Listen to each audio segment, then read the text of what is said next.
I feel blessed today. What an awesome day to be alive. Hey guys, I hope you are also feeling blessed today and you're understanding the privilege and the honor to just be alive. You know what? It is very clear that there is panic on the market. Nobody can deny that, right? Everybody is panicking, everybody is shaking, nobody knows what is going to happen in the next day or two. The market over the weekend, in pre market today, I really was optimistic that the market might actually start a reversal because there was green on the market pre-market.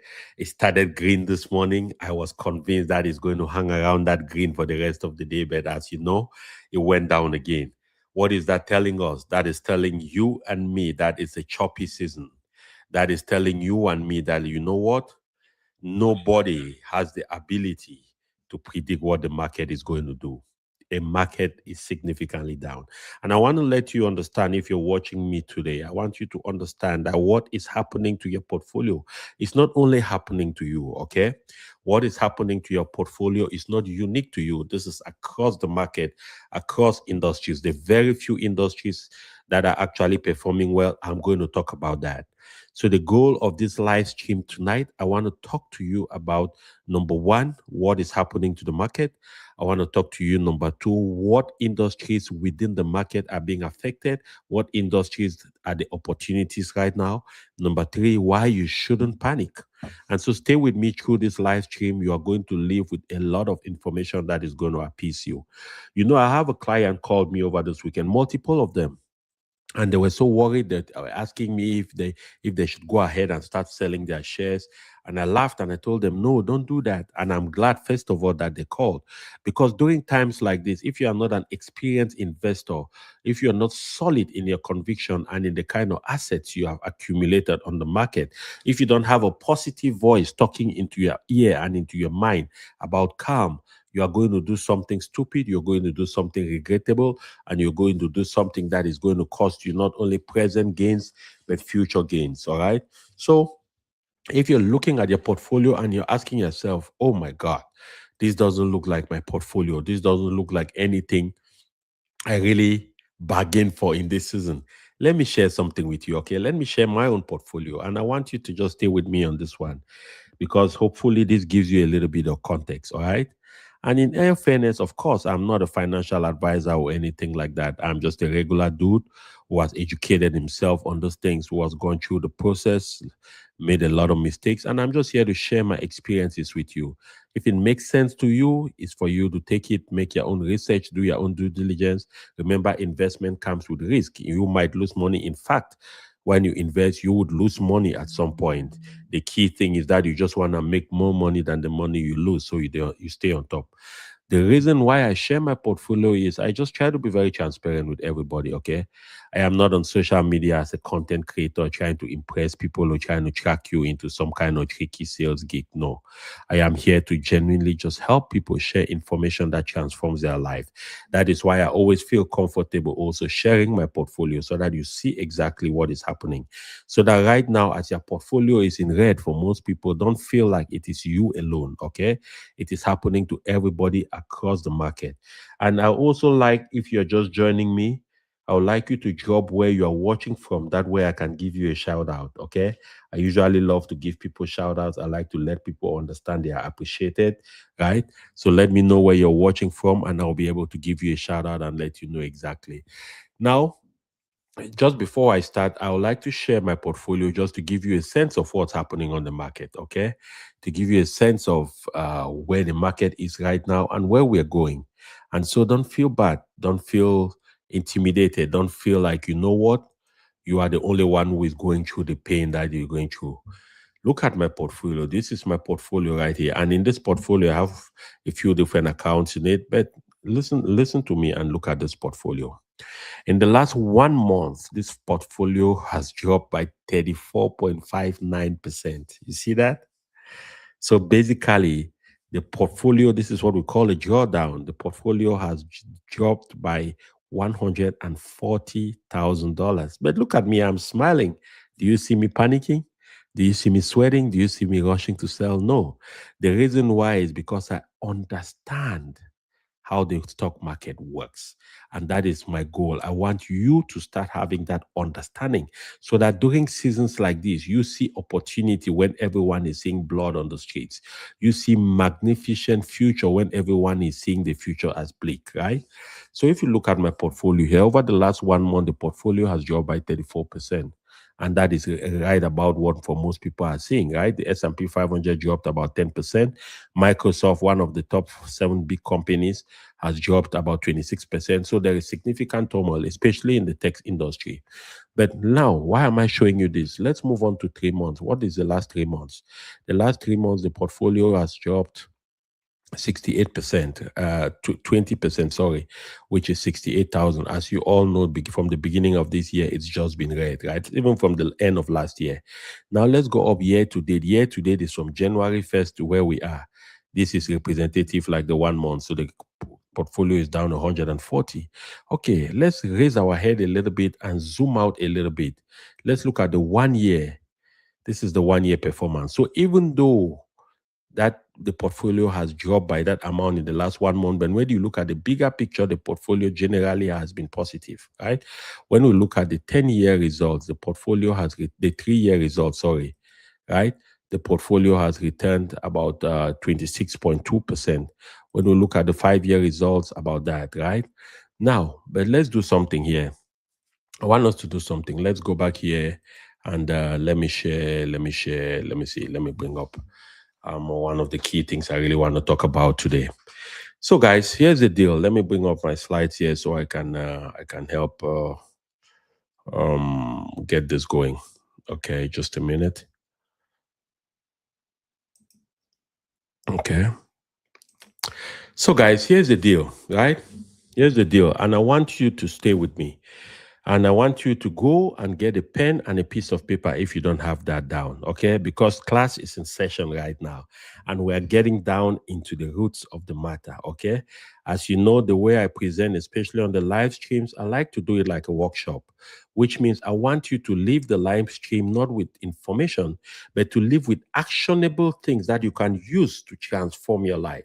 You can use to implement and start seeing results. So listen, if you stay with me through this stream, I promise you are going to get information most likely 99% of people don't have because they don't do the research. I've done the research for you. I've brought it all together. So now you need to understand your portfolio is down. There's no problem. And if your investments are down, you are not alone, okay? Because the question usually is not if your portfolio will drop. The question is when and for how much. That is normal, especially during times like this, because whenever there is political turmoil, that is what happens to the market. But there are some things that will help give you guidance as to what will happen in the next few months, because history will be on your side. You will be on history's side. You never fight history, okay? So I want you to know that even professionals, professional investors, the Warren Buffetts of this world, they too are struggling during this season, right? So it is not only my portfolio, like I showed you, your portfolio is down, Warren Buffett's portfolio is down, Jamie Dimon, the CEO of JP Morgan Chase, is down. All the big investment guys, their portfolios are down. The market is down. But you know the interesting thing, this is not a failure in the system. I need you to understand. Despite all the politicking that is going on, you hear media companies who talk different things. Each of those media companies have a different interest. They are trying to pander to a specific political agenda. You don't have that political agenda. Your only agenda is your home economy. Your only agenda is the economy of your pocket. Remember that, right? So let's keep moving here. So what is happening is generally called a drawdown, because this is the time when you start seeing significant drop in the portfolio. But I want to tell you something here, guys, and I want to reassure you, and I will show you why you don't need to panic, especially the people who work with me, people who are in my communities, my one-on-one clients who I coach, I help them invest in their portfolios and show them what to do. Don't panic. You are in good hands, right? So let's do something here, guys. Let's make some progress here. So there's no question growth stocks are down, right? Energy stocks are the only stocks that are leading. The reason why is because this is the time when oil is rising, and I'm going to show you a little slide here about that. Let's see. um so let's see, let me just move forward here to that slide, right? So drawdowns are normal, first of all. Let's look at historical data. In 2020, there was a 36% drawdown in the market. In 2022, there was a 26% drawdown in the market. In 2025, there was a 19% drawdown in the market. And we're now presently in an 11% drawdown in the market, right? So let's keep going here. Let's see what's happening. So even the big guys, we're talking about the legends. We're talking about people like Buffett. We're talking about people like Lynch. We're talking about all these top investors. Their portfolios too are struggling. And I'm going to show you that even these legends have suffered historically too from the same performance, right?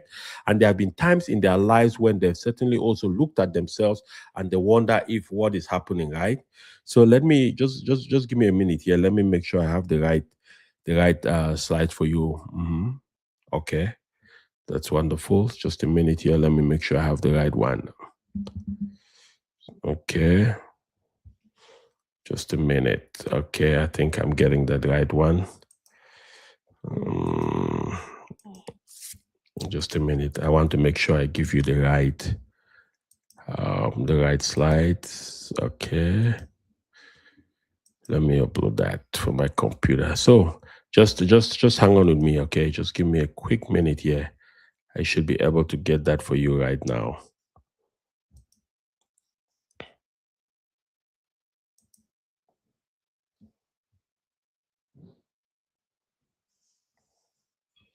So the important thing to note, especially during times like this, is the fact that, if you are a new investor, for example, or even if you're an experienced investor, you want to make sure you get guidance. If you don't have guidance, you want to make sure you have information around you, people or someone who is guiding you, who is coaching you, who is helping you. Because as you know, investing requires a lot of gut, right? It's not too much about intelligence. It's more about your ability to withstand the challenges, your ability to stand firm on the different drawbacks and drawdowns that come. And like I've been saying, even the experts at different points in their careers have suffered a lot of drawdowns too, okay? And they've seen it happen in their different times of their lives. And they too have been able to see drawdowns that are significant, okay? So like I said, okay, I have my slides up. So let's look at what is happening here, guys. Let's look at what is happening here, okay? Now, if you look at the slide, it is telling you that what? It is telling you that even professionals have struggled, right? My portfolio is down about 34%, like I showed at the beginning of this live show. The S&P is down about 11, right? And of course, that is not necessarily failure. But when we look at the overall sector outlook of the market, right, you realize that there are specific sectors of the market that are up right now. The sector like energy is up. Energy is up 37%, right? Basic materials, you have things like utilities, things like water, electricity, gas, because those things people will use, whether the economy is up or down. You are going to pay your water bill, you are going to pay your gas bill, electricity you consume, right?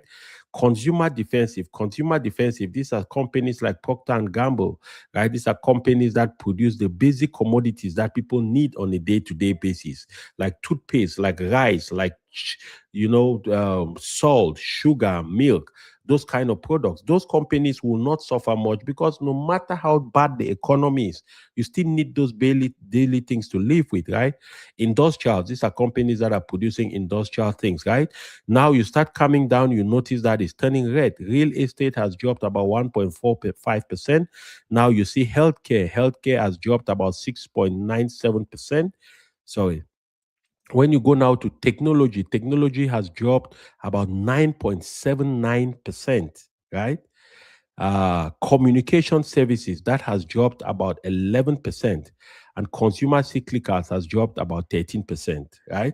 So now what that is telling us is that yes, there is a drop in the market overall, but there are some very sporty sectors that are doing well, like energy, like I mentioned.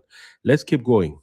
Now, growth stocks are down. There is no doubt. The reason why energy holdings are up is because energy companies are up. Things like oil producing companies, because of the shortage of oil, demand has increased, prices have risen, right? So because of no energy, there is more pain. That's why the other industries that need energy to run their industries are struggling, right? And certainly the higher growth rate will also lead to higher volatility, right? So notice that in the next slide, when I'll be moving to the next slide, in the 90s, Berkshire grew by over 4,000% versus the S&P, which grew by 1,200%. So Buffett basically quadrupled the results of the S&P 500. And let's see how that happened and why it happened, right? So in this time, the best thing for you is not to sell, because what happens with a lot of investors is that they get afraid during these times and they sell when their investments are low, and then when the economy starts getting better and the stock market is rising, then they turn around and go try to buy. Now they are buying at a higher price, so they're basically sold for a loss. You just want to stay aligned with your strategy, and I'm going to be talking about those strategies, right? You're not chasing performance, because when you are chasing performance, it destroys your wealth. So take, for example, because a few industries are green now, you want to sell out of the red to go buy the green. By the time you do that, you know what? Those companies, the energy companies, the energy sector, that's not a sector that is usually green. Energy is not a fast growing sector. So in the next few months, when the America will have a deal with Iran and there will be peace again, you know what? The energy sector is going to tank. So if you go buy in the energy sector now, what is happening is that you're buying at the top of the market. And what that means is in the next few months, when the market drop, those investments you've made in the energy sector are certainly going to be lower, right? So drawdowns are basically a great opportunity for investors to buy companies cheaper, because fear creates opportunity. And when this fear happens, opportunity happens. So those investors who are prepared always win. That is why in the portfolios I manage and the portfolios of clients I talk to, I always advise people to keep about 5 to 10% of their assets in cash. Because when opportunities like this come, this is an opportunity. Now you can use your cash to buy more assets, right? So again, if you're just joining us, you're welcome, and please feel free, drop any comment in the comment section. If you have specific questions, drop them down in the comment section and I'm going to answer those questions for you, right? So let's keep making progress here. But before I even continue, if this is already opening your eyes to something, then you need to be in the room with me on Thursday, because on Thursday I have a free webinar, right? On Thursday, I have a free webinar, a free masterclass, and in that masterclass, I'll be talking about different things. But on Thursday, April 30th, which is 7 p.m., I'm going to have a once in a quarter webinar called the Clarity, Wealth, and Legacy Blueprint. In this webinar, I break down step by step how to structure your money, how to invest with confidence, and build something that actually lasts, right? This webinar is certainly going to be a paid webinar, but it's a very small investment for the transformation that you're going to experience. If you're serious about changing your financial trajectory, don't watch from a distance, guys. Get in the room. I will share more details about this towards the end of this live stream. So, it's your mind. A lot of what happens to people during times of drawdown like this starts from your mind, because new investors usually panic and emotions drive bad decisions. Psychology matters more than strategy. Trust me, there's not too much complex strategy when it comes to investing, guys. Hear from me. It's not as complex as people make it seem like. Anytime anybody tries to make it complex to you, know they are trying to get you in trouble, because investing is nothing too complicated. There are three things that are involved in successful investing: leaving your assets enough time to compound, the growth rate of the assets, whether it's growing at 10, 12, 11, 9%, and just the amount of money you are able to invest consistently over time.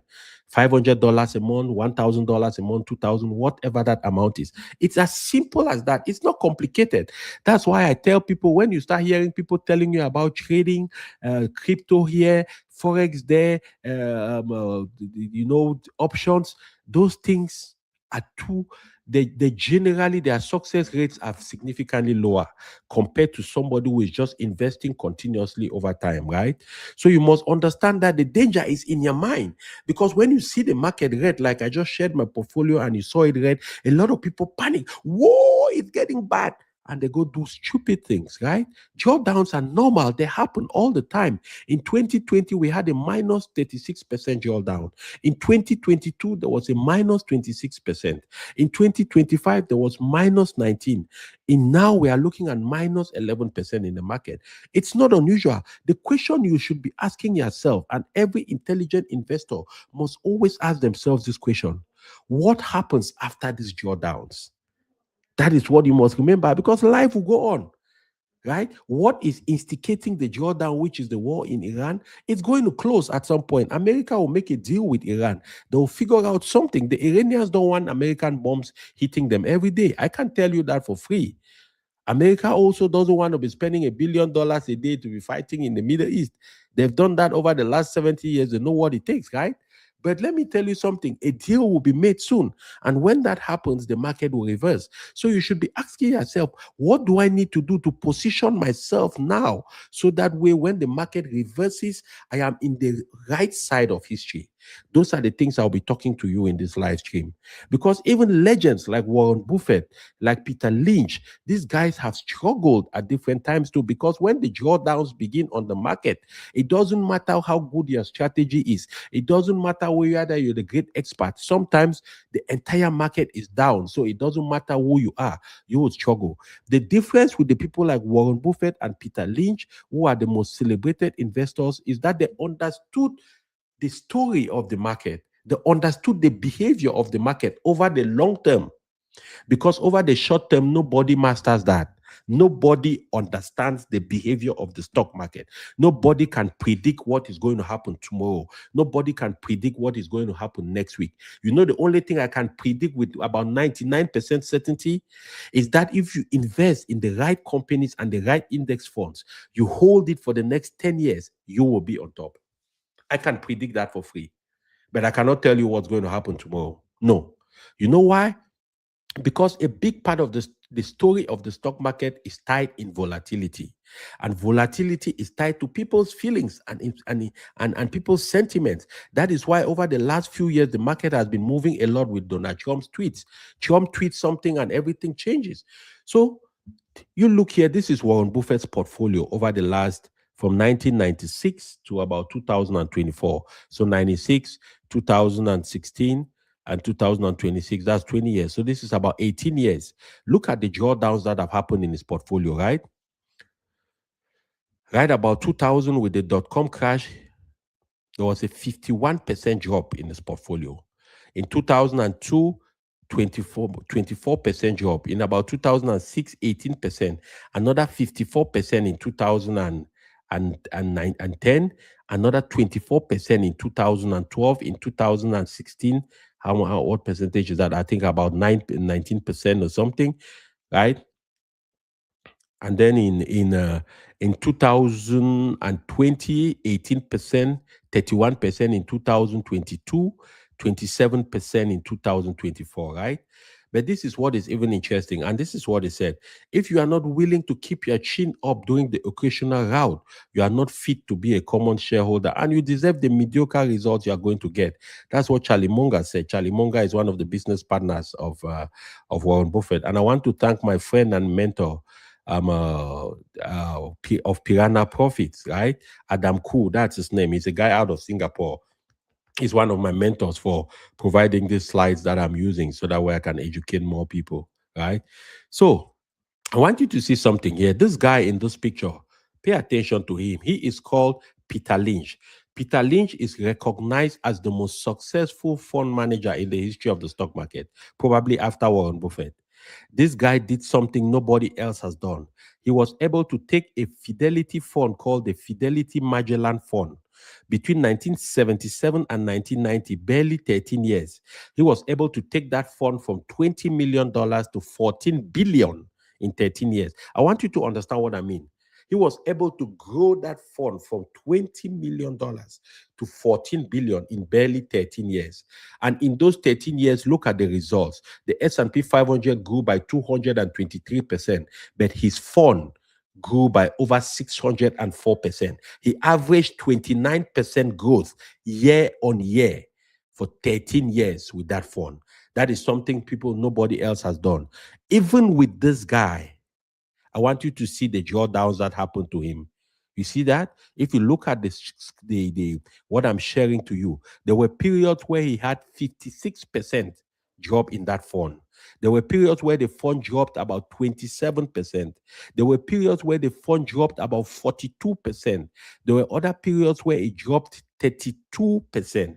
Now, what is the secret? Why was he still able to average 29% year on year till the end of for the 13 years? Because he understood something that many people didn't understand. He understood that 4 times a year the stock market is going to drop by about 5%. Another 2 times every year it might drop by 10% or more. Once every, I think every 2 years it will drop by about 15 to 20%, right? And once every 6 years it will drop by more than 30%. He understood that. That is the nature of the beast. That is the story of the market. So even during the drops, you are not panicking because you have the right kind of investments, right? So the most why most retail investors lose is because even when they're in the best funds, right? More than 50% of retail investors in the Magellan fund were still able to lose. So the fund I talked about here, this fund that Peter Lynch ran for 13 years and grew that fund by over 604%. 50% of the retail investors who were investing in that fund lost money. You know why they lost money? It's not because the fund was badly managed. It's because they always ran on their emotions. Because they buy high and they sell low. That's the worst thing. That is suicide when it comes to investing. You don't want to buy high and sell low because that is the fastest way to bankruptcy and annihilation. Behavior is what determines your outcome. The way you behave, especially when the market is down, because millionaires and successful investors are bailed during down markets, because that is when you get assets for a discount. So drawdowns are actually a price for admission. Think about it this way. Let's say you are trying to catch a train, a very luxurious and expensive train, right? And they are charging you $1,000 for that train, and you get to the train station, you scratch your head, you say, no, you cannot pay $1,000 to get into that train.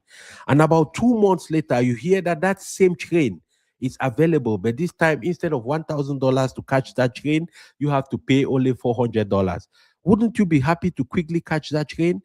That is what a drawdown is doing to you right now. Assets that were more expensive are about 20 to 30% cheaper. So you are really catching the train at a discount. So you are getting these assets at a discount. Think about it this way. The top stocks, some of them, almost 80% of the top stocks are down, right? And during the story of these top stocks, when you think about the top companies, let's even take the 7 top companies of the S&P 500: Google, Meta, Amazon, Microsoft, Tesla, right? All these companies, in the story of their history, there were times when they dropped to the point where people even thought they were going to disappear. Do you know that Amazon in the early 2000s dropped to about 95, dropped by 95%? So if it was worth $100, it dropped to $5 a share, right? Companies like Microsoft, in their 30-year story, they have dropped. You need to understand that there are companies today that are dropping. They will be down maybe 85, they will lose 85% of their value. But over the next 10 to 15 years, those companies will bounce back. Yes, it's hard to know what those Amazons will be, because trust me, if we have to be honest with ourselves, nobody has a crystal glass. I don't think the people who were investing in Amazon 25 years ago, very few of them knew that it was going to bounce back from a 95% drop. Let's be honest. That is why most investors must start with the foundation of your investment, which is investing in ETFs and index funds, so that you don't have to choose individual stocks, right? You can use individual stocks as an accelerator when you understand how to invest and you know what you're doing. But the interesting thing to understand is that during these drawdowns, this is the price of admission. This is how you get into the game for a cheaper rate, right? I like this article from a Morgan Stanley guy, and his name is Dan Callahan, right? And Michael J. Mobosin. Michael J. Mobosin in this article was saying something. He was saying that one of the hardest aspects of being a long-term investor is that even the best investments or investment portfolios suffer large drawdowns. So don't feel bad. He goes further to say something. He said, I think It's in the nature of long-term shareholding with the normal vicissitudes in worldly outcomes and in the markets that the long-term holder has his quoted value of his stock go down by, say, 50%, right? In fact, he says something even very interesting. He said, drawdowns are the price for admission for long-term returns. You must understand that, right? The drawdown across 6,500 plus US stocks from 1985 to 2024 was 85%. So across about 6,500 US traded stocks between 1985 and 2024, let's say that's what, 85, 95. So that's about 40 years. Over those 40 years period, about 6,500 companies have seen drawdowns of 85% of those 6,500 companies have suffered drawdowns. So let me even take it to the top 6 wealth creating companies. So we are talking about the top 6 companies in the world, in America. Apple, Microsoft, Nvidia, Google, which is Alphabet, Amazon, and ExxonMobil. Each of them have averaged a maximum drawdown of about 80% in the course of their history before becoming these great companies. Amazon actually dropped from 1999 to 2001, that's in 3 years. It dropped by 95% on its way to creating 2.14 trillion in lifetime wealth. So if you were an investor in Amazon and when it dropped 95%, you were offloading your stocks, where would you be today? The ones who held on their stocks, that is why there are people who invested $10,000 in Amazon in 1995 and 1993, and today they are worth about $10 million for investing just $10,000, because there were times that stock dropped to the point where you felt it was going to go away, but it bounced back, right? So Wes Gray is another great writer and a great investor. He said something. He said, even God would get fired because analysis show that a portfolio built with perfect knowledge of the next 5 years' best performers still experience a 76% drawdown and 5 separate 30% drawdowns. Guys, understand what I'm saying here. What this guy is saying is that even if God builds a perfect portfolio, he will get fired as a portfolio manager. You know why? Because people were able to build a portfolio with the perfect companies for the next 5 years. And even those portfolios that they build with perfect information, those portfolios still drop by 76%, right? And 5 separate times it dropped by 30%. So you must understand something. In the game of investing, you are not trying to anticipate. In the game of investing, you are not doing guesswork. In this game, you are not trying to play Russian roulette or blackjack. No, you have to work on information and understanding. If you don't have information, you don't have understanding, you go in and you are trying to guess, you're going to lose money. And you are going to join the people who say, oh, the stock market is a scam. Meanwhile, the few people who understand how it works are saying the stock market is my number 1 millionaire builder. Because that's a fact. The stock market has built more wealth for common and everyday people like you and me than any other investment vehicle. Hear from me and hear from me well. Yes, 99% of millionaires have real estate in their investment, but most of them never build their $1 million portfolios from real estate. They build it using the stock market, either building a company, floating it on the stock market and getting the valuation increase, and they buy out, they sell out and leave, or they just invest like everyday people into companies like Amazon, Microsoft, and all these other companies. Right? So my goal is to teach you how to understand how it works. Because once you understand how it works, you will never panic. Once you understand how it works, you can project that if I continue to invest $1,000 a month, $500 a month, in the next 10 years, in the next 15 years, I'll be comfortably at this point in my life, right? So guys, don't open your portfolio. Don't even check it. During this time, what I tell the clients I coach is that you don't need to check your portfolio. Don't. Especially if we work together, because the kind of assets you will be invested in, these are assets that I know will be successful over the next 10 to 15 years. All of them might not be, but 90% will be. And that will be enough to build solid results for you. I know that for a fact. There is no question. So there is no need going to check your portfolio and becoming stressed because it is red. Forget about it. Lose your password. Move on with your life. Just make sure your automations are working. right? Because once your automations are working, what happens is that it is buying these companies now at a discount. So if you were investing $500 a month, let's say that $500 was buying 5 shares, and each of those shares were $100. If today those shares are $50, that same $500 is going to buy 20 of those shares. Sorry, it's going to buy 10 of those shares. Isn't that a good thing? So tomorrow, when those shares that were bought for $50 each, tomorrow when they become $1,000, you've made $950 for doing nothing other than just waiting and living your life. So you're not even waiting consciously. You are just living your life. You are even living your life happier because you know that there is a backup plan for you in case something happens, right? So I want to talk to you about the next very important concept when it comes to this drawdown and drop in the market business. The cyclical versus secular distinction is very important because there is a secular drawdown, and there's a cyclical drawdown. And it's important to understand the difference because the difference here makes a difference. How? When you understand a cyclical decline, what a cyclical decline means is that it's a temporary change in the circumstances of the company or that you are invested in, right? Because you must understand something. It's not all companies that drop during this downturn that will rise again. Because some of them were just frivolous companies and they don't have the deep pockets, they don't have the product, they don't have the demand on the market.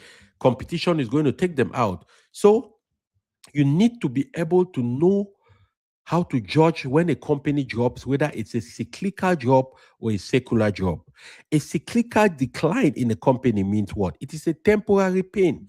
So what this is that it's just a short-term drop caused by either an economic cycle. Like right now, good companies are also dropping. It doesn't mean anything changed with those companies. It is because the economic climate, the war in Iraq, mixed with the fact that unemployment is rising, with some of the economic policies of the new government, there's been a drop in those companies. So the overall market is dropping. So those companies are naturally dropping too. But it doesn't mean there's something wrong. So that's a cyclical decline, right? Because it could be caused by inflation rates, wars, whatever. Maybe even market sentiment. People don't just feel confident about the stock market. People feel like, you know what? I don't think I really want to invest my money in the market right now. I am worried. So yes, there are people like that. They'll take their money out, go put under their pillow, or go put in a savings account or something. Personally, I don't think that's a wise idea. But there are some people who don't have coaches, who don't have people like me to guide them. So they're making those mistakes, right? But even in this cyclical decline, those companies are still fundamentally strong. So, what you want to look at in companies like that, when you are judging a company, whether it's a cyclical decline or a secular decline, you want to look if the revenue of that company is still growing, right? Or is still stable. You want to look if the profits is still intact for the long term. You want to look if there's still strong cash flow, if the company is still bringing in cash, because without cash, cash is the lifeblood of business. Without cash, a business closes down, right? You want to look at the competitive advantage. Does that company still have a competitive advantage? Can some other company just come into the industry and take the market share from that company? Now, when you think about competitive advantage, you think about companies like Blockbuster. You remember Blockbuster, the company that used to rent out DVDs? That company, what do you call this TV streaming company? Netflix. About 20 years ago, Netflix offered to sell to Blockbuster for about, was it $50 million or something? And Blockbuster told them to get out of town. But Netflix now came and started streaming. So it took Blockbuster out of the business. People no longer wanted to go to a building, leave your house, get in your car, drive, take the risk to go to a building and rent a movie and come and watch and go return it. So people just started streaming, right? So you want to look and make sure that that company also cannot be easily taken out of the market. When you are looking at a company like Microsoft, which is one of my favorite companies, right? This is a company that has almost a monopoly. About 97% of all computers in the world run on a Microsoft program. So you know that it's not going to be easy to take them out of the market soon, right? This is a company that has strong profitability. It has strong revenue coming in. Look at the company here. Look at this chart in front of you guys. when you are judging a company. So if you look at this now, you realize that the company has strong profits. You see, its profit line is very positive, right? Profits are increasing, sales are increasing, revenue is increasing. So even though the price of Microsoft has dropped 26%, you know that the company fundamentally has not changed, because you see that the company is still green. It is doing good. You know, free cash flow is 2.9%. It's the P&E, the price to earning ratio, is about 22.9, which is very good for a technology company, right? When you look at all these metrics, you realize that the company fundamentally is still very strong. So automatically, you know that there is a cyclical decline. So the decline that is happening to the price of Microsoft is not because Microsoft is no longer a good company. It is just because the economy is struggling at this time. So you want to hold on to that company because you know that it's going to bounce back. Now let's keep making progress here, guys. Let's look at this, guys. This is the financial charts for Microsoft. Look at this blue pillars here, right? If you look at the blue bars, it is indicating the growth in profitability. It is indicating, if you look at the green ones, it is indicating net income. You see that the net income is rising here. You see that revenue is rising. If you look at the blue bars, it is revenue of Microsoft from 2017 to 2025. Look at the revenue trajectory. The revenue is rising. If you look at the net operating cash flow, this is after taxes and all that stuff, it is rising, which is the orange bar. If you look at the green bar, which is the net income, you see it is rising. If you look at the other green bar, which is the free cash flow, you see that it is rising. So now you know that this is a solid company. The fundamentals of this company is still intact. So you are not panicking. What you are doing now is you continue to buy in a company like this. And by any means, this is not financial advice, but I'm just saying what I'm doing, right? You continue to buy into a company like this because you know that it doesn't have a secular problem. It's just a cyclical decline in the general market, and so the company is struggling. Now let's make some progress here, guys. Let's look at another example. This is a company called Kraft Heinz. They make tomato ketchup and stuff like that, right? This is one of the companies Warren Buffett offloaded the last many years in his portfolio, and he has always said it's one of the companies he really regret investing in. Now, when you look at this company, you realize that it's not a secular decline, right? It's not a cyclical decline. It's a secular decline. And what is a secular decline? A secular decline is when the fundamentals of the company no longer make sense. So the price of the company is not declining because of economic conditions only. It's not declining because of maybe war or unemployment or inflation. It is declining because the company itself is no longer performing well. It's no longer having revenue coming in. The projected sales is no good. Free cash flow is getting slower. Profitability is a problem. And when you look at the chart for this company, you see that, right? Don't worry about these big terms, right? Just pay attention here. Just look at this. You see a lot of red on this picture, right? That tells you that the company is not doing well at all. In a lot of metrics, it is struggling. The price to earning is high, right? You see, in the return on investment capital is -8%, right? You see all of those things. Let's keep moving here. If you look at even the company charts, right, you see that it is flat. Look at their revenue. You see that their revenue has been flat the last many years. If you look at their operating income, it has been flat the last many years. It is not growing. In fact, in some years, they have been having losses, as you can see. If you look at their net operating income, it is flat, not really growing much. If you look at all these other metrics that indicate the strength of a company, it is very flat. So what that tells you and me is that this company is declining. So there's a secular problem because the fundamentals of this company is eroding quickly. So if you are investing in a company like this, when it starts going down, it makes sense now to pivot out of this company. Do I make sense? If I'm making sense, guys, leave me a comment down in the comment section there. Let me know that you are understanding what I'm saying here, right?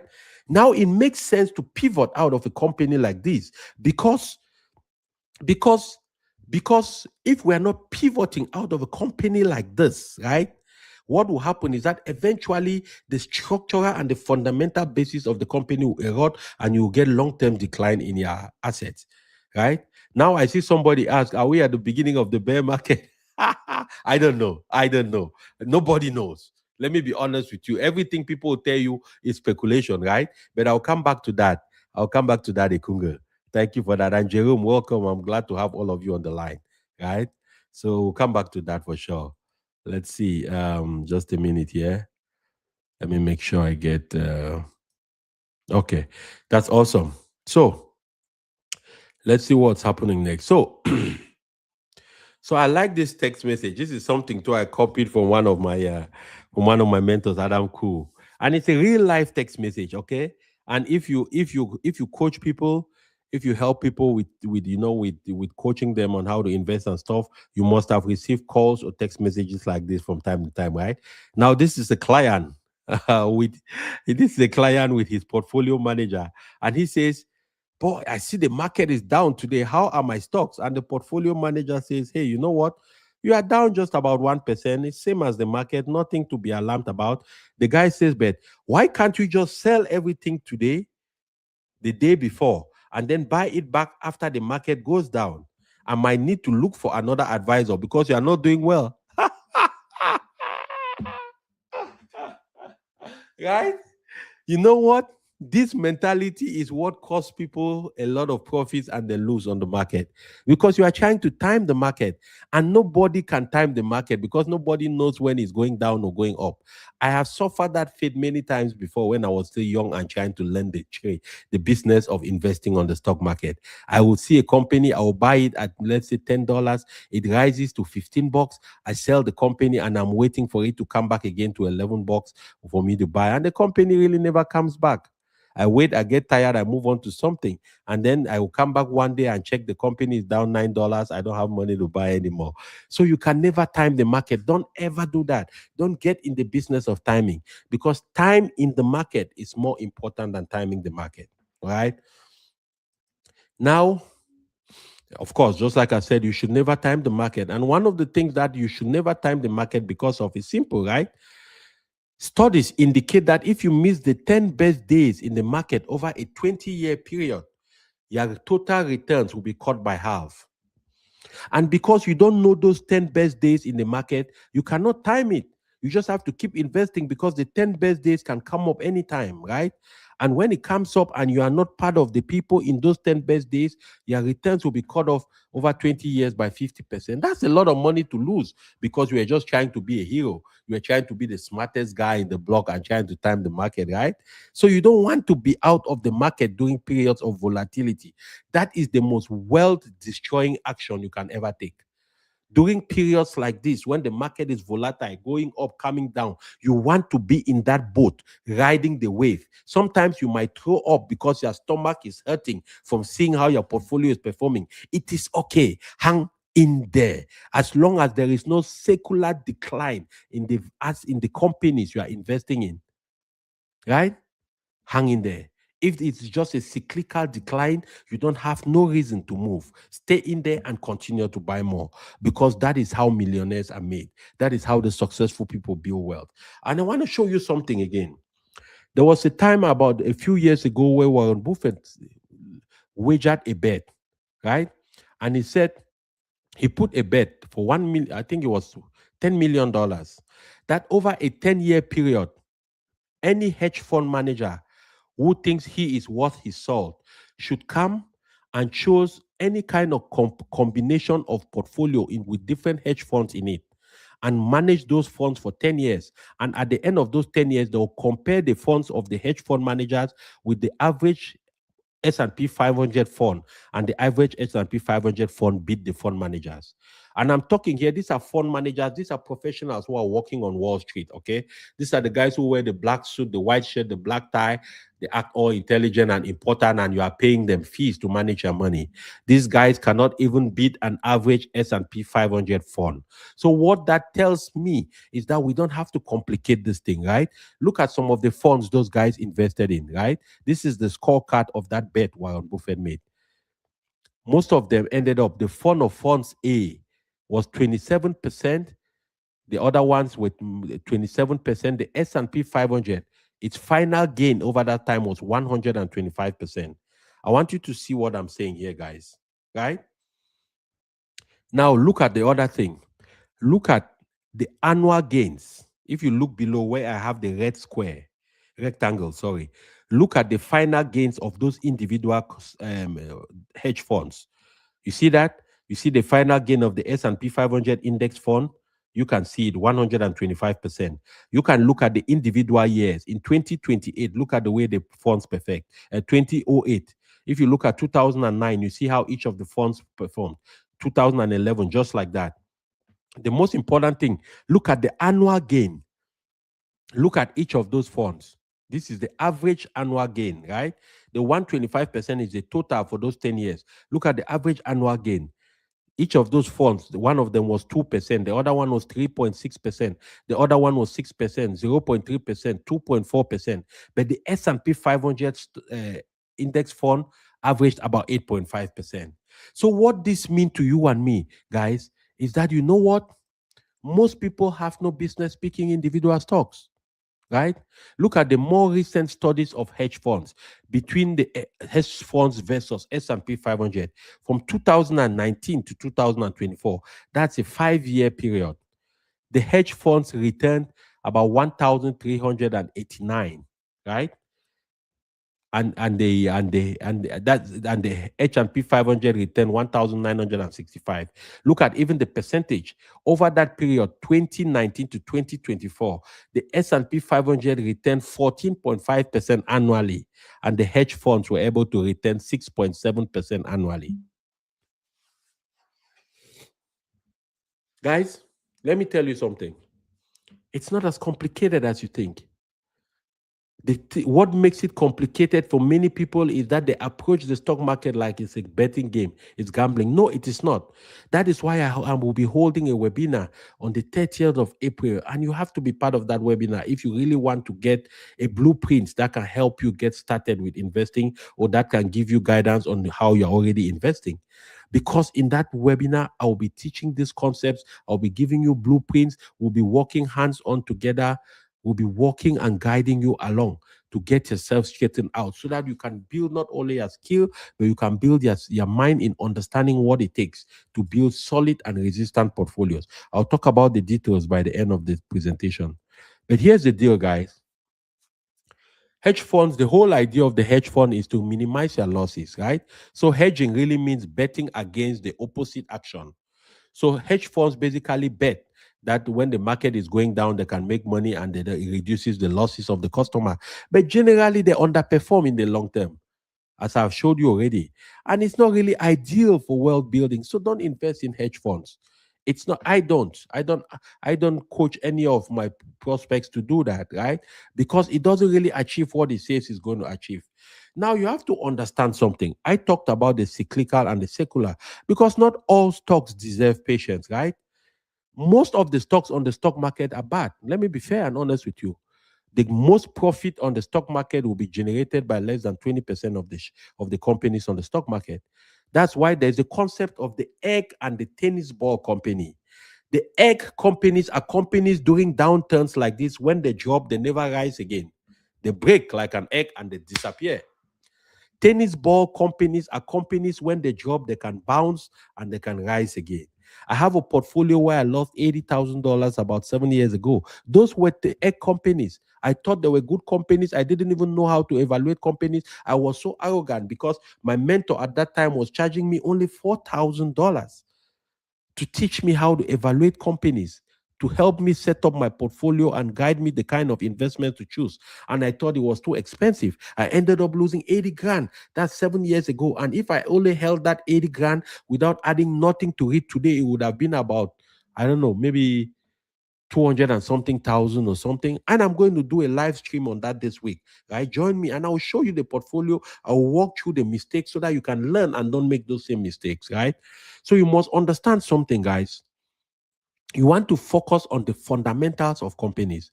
You want to focus on the growth, the profit, and the cash flow. Think about it this way. In Warren Buffett's career, he has outperformed the S&P 500 by 43 times. So he has made 43 times more than the S&P 500. But think about it here. In his career, he has owned 210 stocks. And 210 stocks means 210 businesses because every stock represents a business, right? Of those 210 stocks, only 5% of his stocks contributed to 90% of his gains. Only 5% of the 200 and something companies he owned contributed to 90% of his gains. The key battle now, the key question, how do you know those 5%? That is why for most people like you and me, for somebody like Warren Buffett, he has a team of people who do research and all kinds of analysis. For average people like you watching me, you don't have no business picking mostly individual stocks.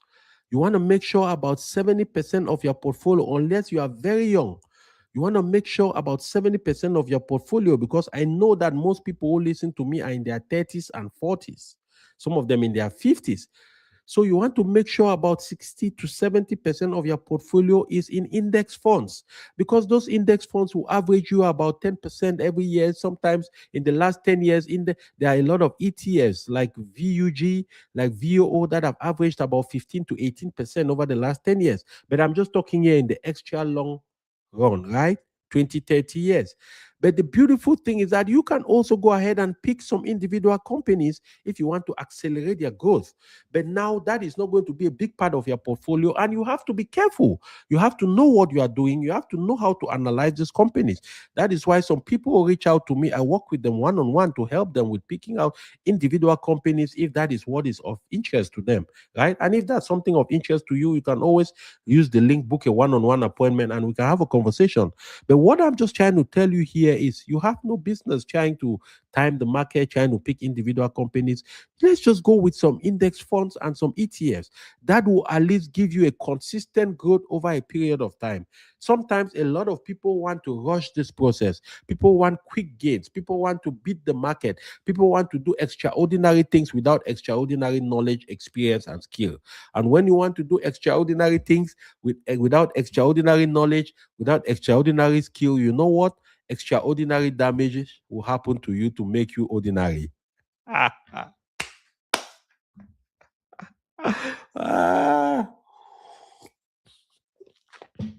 you can tell I enjoy what I do, right? You know why? Because this is all about life, guys. These are the important things, right? And I hate each time I go around, people reach out to me, they've lost money, they've taken so much risk. Some people don't even know what they are doing. They are just spending money, investing money in crazy things. It really hurts me because I want them to be really good. I want them to invest in a way that they don't risk their money and then put themselves in a position where they can significantly lose money. That's why I do this all the time, guys. That's why it is important to me. For me to come and do a live stream like this, it took me about 4 hours to do all the research and put together what I'm presenting to you for free. That is why it is important for me. If you want to appreciate what I do, please subscribe to my channel. Share this video with other people. When you jump on my live show like this, share the link with other people to watch. Because if you're still watching me till now, 50 minutes into the live, it means you are finding value in what I'm saying. And if you find value in what I'm doing, most likely your best friend is going to find value from that. The people you know are going to find value, because remember, you're an average of the 5 people you go around with. So you don't want to be the lone eye hero. You want your friends too to have knowledge and skill and know about things that can help grow their money for them, right? So let's keep making progress here. So this is the reality of a solid long-term profitable portfolio. In a portfolio of 10 stocks, randomly, 2 to 3 are going to outperform exceptionally.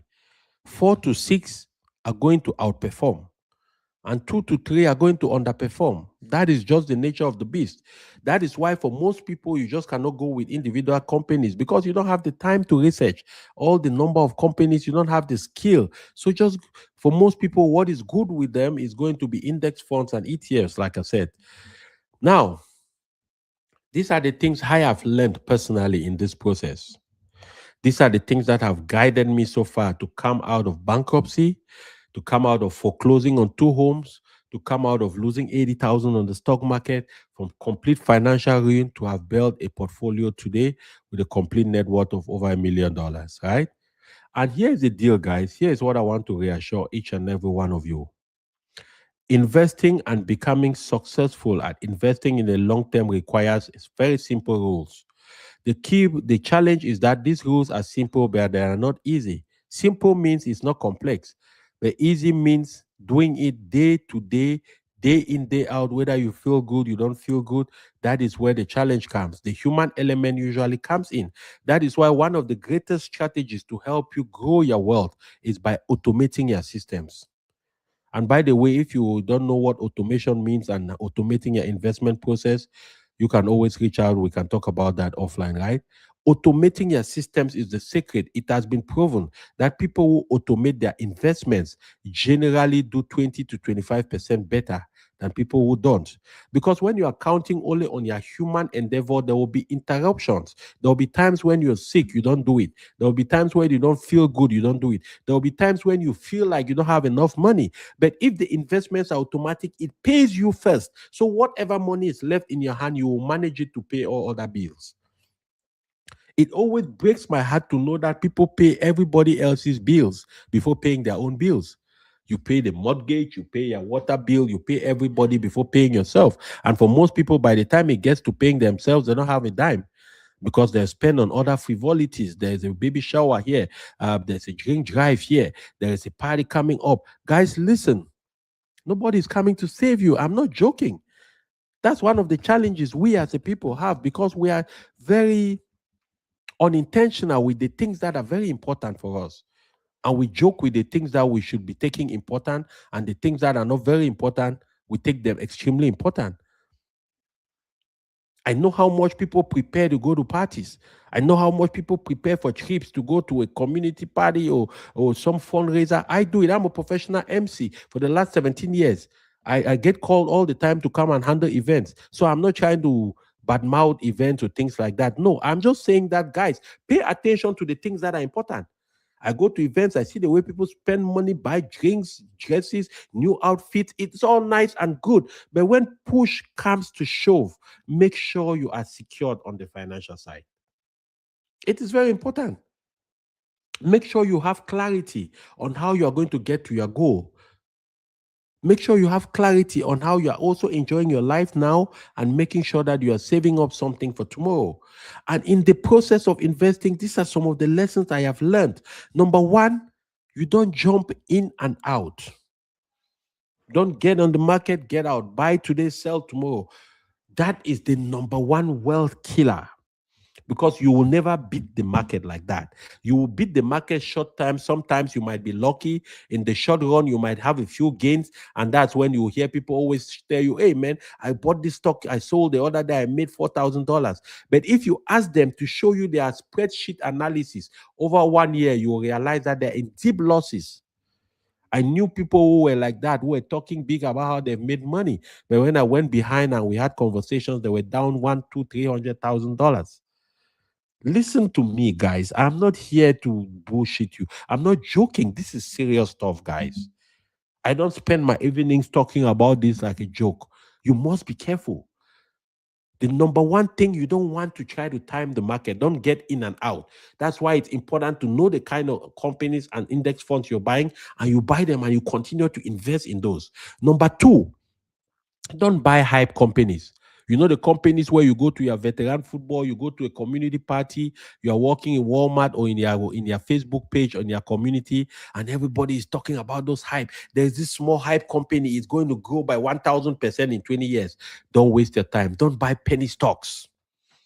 That's a whole bug. Don't There are very few people. Don't waste their money because the chances of penny stocks ever breaking through is 1 in 1,000. So your odds are very low. You want to increase your odds, right? So you don't want to buy stocks based on hype, based on what everybody is talking about. You want to buy stocks based on the fundamentals that I talked about in the cyclical and the secular declines. Understanding the fundamentals of companies, that is important. What is their cash flow, right? And these things are not complex and you don't need to understand them in one go. It took me a while to understand them, but while I was trying to learn and understand them, I just started with index funds and ETFs. That's their safe zone, right? Understanding the fundamentals, cash flow, profit, profit to earning, all those different things. You also have to understand that to build wealth, you have to hold for a long period of time. Many people want to build generational wealth, but they don't want to hold assets for a generation. That always beats me People talk about generational wealth. I want to make money. I want to build millions for my kids. And you can't buy into companies and hold them for 15 years. And they'll tell you 15 years in a long time. Meanwhile, you work on the same job for 30 years. And that's not a long time. What are we talking about here, guys? What are we?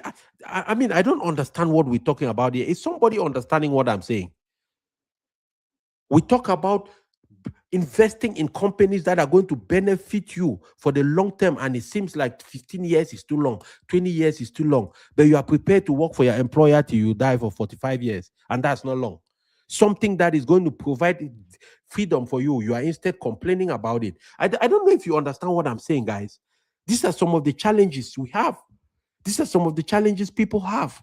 They don't understand this concept, because when you are investing in the stock market, you are building a replacement for your for your employee income. If you have $1 million invested in an average ETF on the stock market like VOO or VUG, these are ETFs that average about 13 to 14% a year. So it means if you have $1 million, it means every year you have a growth of about $140,000. How many people make $140,000 a year? And for somebody who has been living in America the last 25 years, if you had been investing $500 every month for the last 25 years, you will be a millionaire today. So that portfolio 25 years after, let's say you started at the 25 at the age of 23, at the age of 48 or 49, you would be worth that much. And now that portfolio of 1 million will be generating about $140,000 for you every year. That's what I'm saying. I'm sharing these things because I learned a lot of these things later in my time in this country. That's why it is imperative to me that people who are listening to me, especially if you are younger, you are in your 20s, you are in your 30s, you are in your early 40s, you have to take this extremely seriously and accelerate your life, because you are at an advantage. You are at an advantage where you can go even further than most people who are starting late. Right? You are at an advantage. And let me tell you something, guys. You certainly want to make sure, too, that you follow some of the things that the smart investors do. In this thing, like with most things in life, when you are trying to learn, you must be humble. You see, every master you see used to be a student. And every master you see has a student and has a master. Because in this process of growth, you must always seek mentors that are ahead of you, and you can mentor those who are coming after you. Right? So some of the things I learned from the mentors I've had through this process. Number one, you have to master your emotions, control your fear before it controls your decisions. That's why I tell people, don't check your portfolio during times like this. As long as you've invested in investments that you are confident about, don't check it. If it's overwhelming for you when people are talking about it, walk away. Right? You have to understand the cyclical opportunity and the secular warning. Like I said, understanding the dip. When there is a dip, a drop in the market, you know what to do. You want to hold only quality companies. You don't want to hold penny stocks. You don't want to hold doubtful companies. You want to hold quality companies, companies that are proven, companies that have profits, companies that have revenue, companies that have a competitive advantage. They cannot be kicked out of the market easily. You want to hold those kind of companies. Don't buy into hype companies. Don't buy into companies that people sent you text message and told you, we're a company, you can join our WhatsApp group, we'll be investing for you. Those things, please don't do those complex things, guys. Please don't do those complex things, right? You want to buy when others are hesitating. Like now, there is fear on the market. People are worried. These are the times when, like I said, Microsoft has dropped by 26%. Apple has dropped by another, I don't know, maybe 15%. Meta has dropped by about 20%. These are the times you buy those good companies, because you know that they are going to go back up. It's a matter of time. The company didn't change. Nothing changed about their business. Aren't you still watching me now from Facebook? Aren't you still watching me from YouTube, which is owned by Google? What has changed? Is the company closing? On the contrary, YouTube 2 years ago used to have 2.4 billion users. Today it has 3.4 billion. So it has increased its user rate by 1 billion people. They were even considering about breaking Google into two companies because of monopolistic power.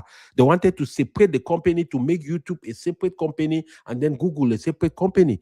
Because Google is the number one search engine in the world, YouTube is the number two search engine. Guys, you have to understand. So if the prices are dropping, nothing has changed about that company. You want to hold on to quality companies. You want to buy when others are fearful and hesitating. You don't want to time the market. Stop timing the market.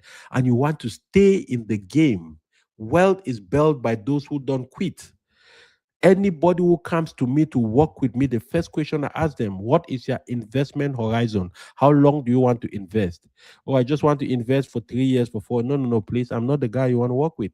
Go find somebody else. I'm not working with people who are investing for the short term because there's no value. You will hardly really see you will hardly see the potential, the growth of your portfolio.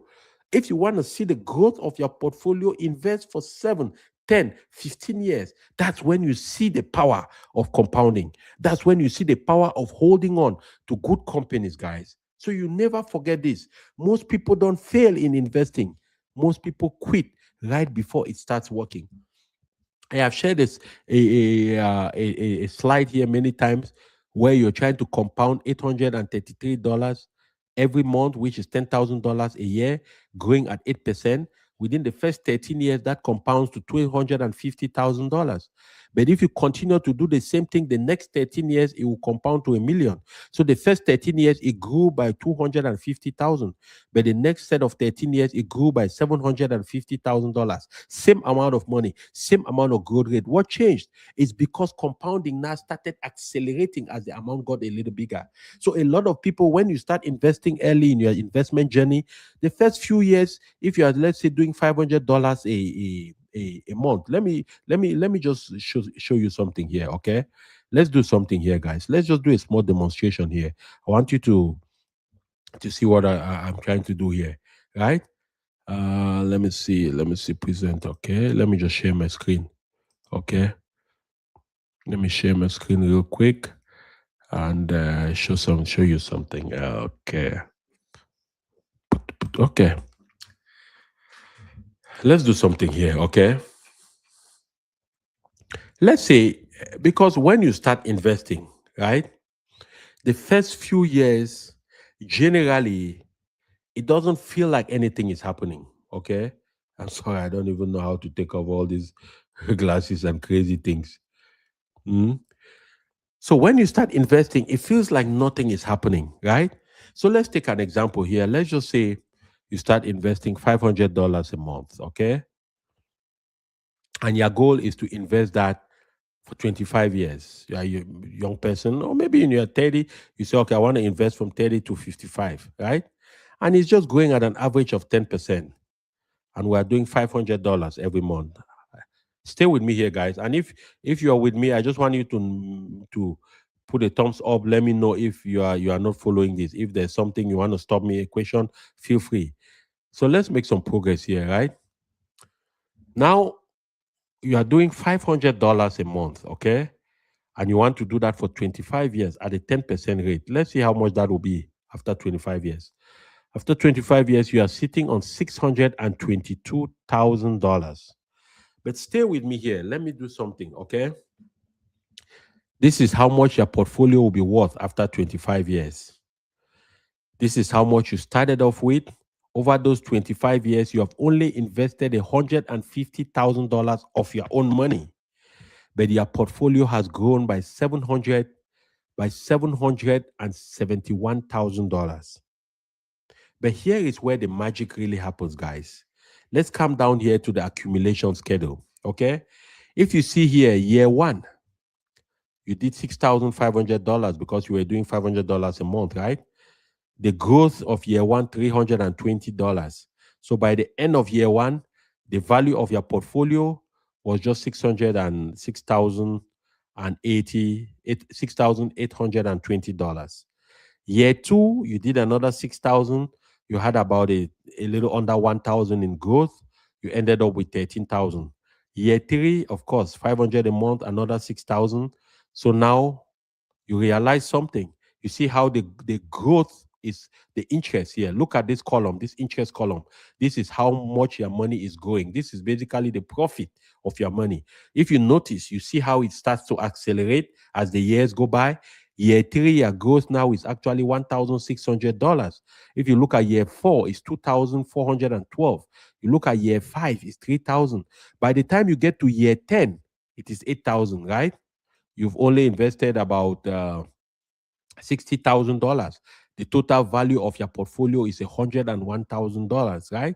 Now, by the time you get to year 15, your portfolio now is averaging about $18,000 in return a year. All right, about $18,000 in returns every year. The total value now is 200. Now, by the time you get to year 20, your portfolio is generating. Your portfolio is generating what? Your portfolio is generating $32,000 in annual returns. The value of your portfolio is 300 and something. So by the time you get now to year 23, your portfolio is generating about 45,000 every year in growth. So which means if your income is 45,000 a year, you have already made your income by the generation of your portfolio without working, right? By year 24, it's 50,000, and by year 25, you are sitting on 56,000 generated averagely every year, right? So think about it this way, guys. Let's say you're a 30-year-old guy and you started with $500 and you invested and for 25 years, the first 25 years, and your portfolio grew by 622,000, and you decided that, okay, you know what? At the age now, you are 55 years old. You say, you know what? Okay, I don't want to invest no more in that portfolio. Whatever I'm making as income, I'll just be spending and enjoying my income, and I'll only go back to my portfolio to start using my portfolio when I turn 65 years old, right? Which is 10 more years. So let's take the total amount here. Stay with me here. Follow what I'm doing. Let's take the total amount here and bring it here, which means the portfolio is worth. So you decide that after 25 years, you are no longer investing anything in that portfolio. You just hang on to that portfolio for another 15 years. Let's say you want to retire at 70, right? It doesn't mean you will not be enjoying your life. You will still be enjoying your life. The only difference is that you're just not investing in this portfolio anymore. You are not doing the $500. You did it just for the first 25 years of your life and you stopped. Now the total amount after the 25 years is 622,000, and now you want to leave that money in your portfolio for another 15 years and you don't add no dime to it. I want you to stay with me, right?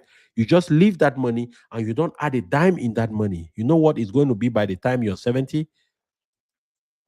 It's going to be $2.5 million. And you didn't do what? Look at this. You didn't put a dime. You only did, well, the only reason I put $1 a month here is because the application needs me to put a figure there. But that will only be about 180,000 for the next $180 that you invested in the next 15 years after the 25 years that you started.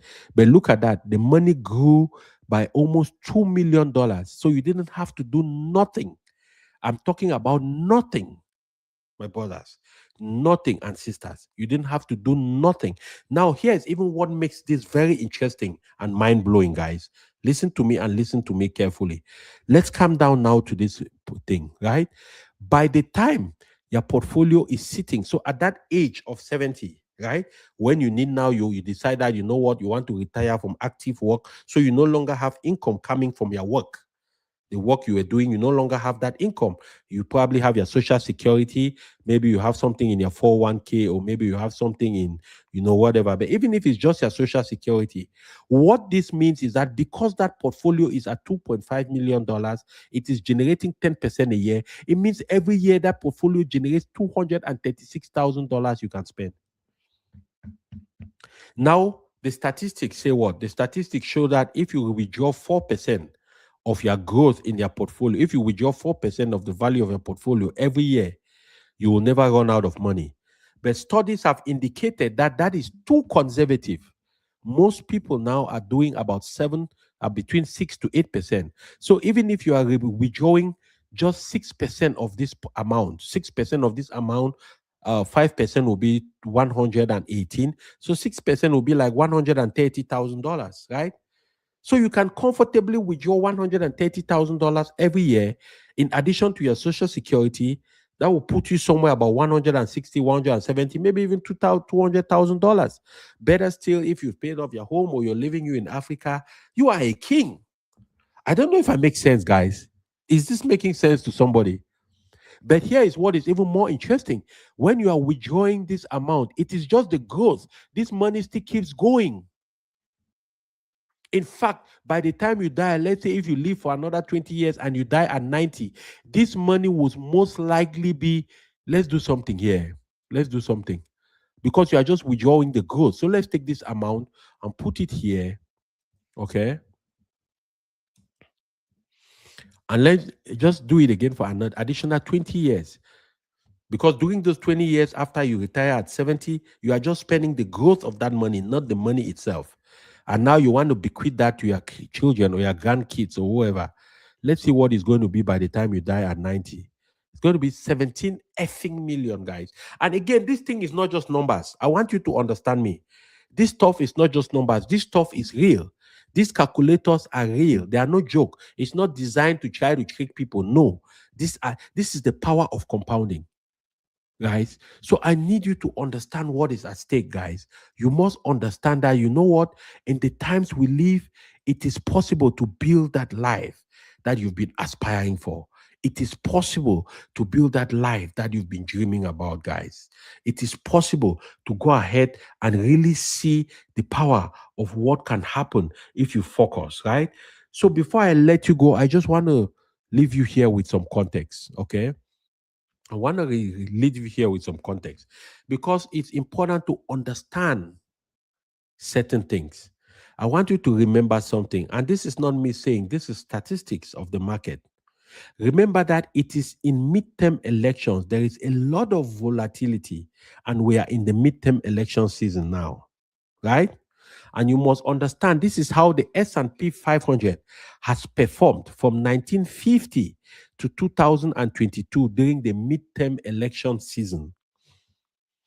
During the midterm election season, the S&P 500, midterm election year, the S&P 500 generally has a major drop down. As you can see, in 1950, it was 12%. If you come to 1978, 12%.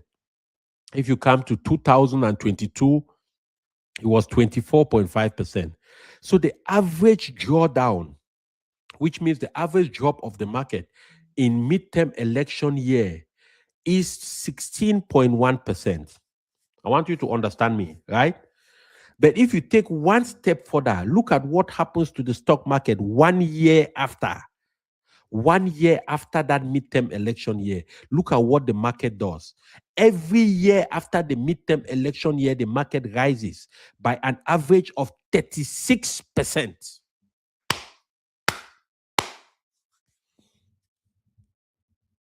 Is somebody understanding what I'm saying, guys? Is somebody understanding what I'm saying? So even though the market drops by averagely 16% in the years when there is midterm election, but if you just be patient and hang on to your shares for 1 year, the market will rise back by an average of 36%. So which means if you go ahead now and you are selling your shares because of the drop in the market, look at how much you are going to miss in 1 year. And this has hold true for this long time, right? So you must understand something, guys. I want to leave you something, and I want you to understand that at the end of the day, right? And at the end of the day, what really matters, what really is most important when you are looking at these different things is to understand that, you know what? The game is for the patient. The winners are the people who are going to invest and stay on top of their investments for an extended period of time. If you are not going to do that, you will not win on this market. Because if you are not willing to go ahead and invest and be patient and hang on for an extended period of time, you will most likely not win. Not because you are not intelligent, not because you don't know what you are doing, but because you are not respecting the laws of the market.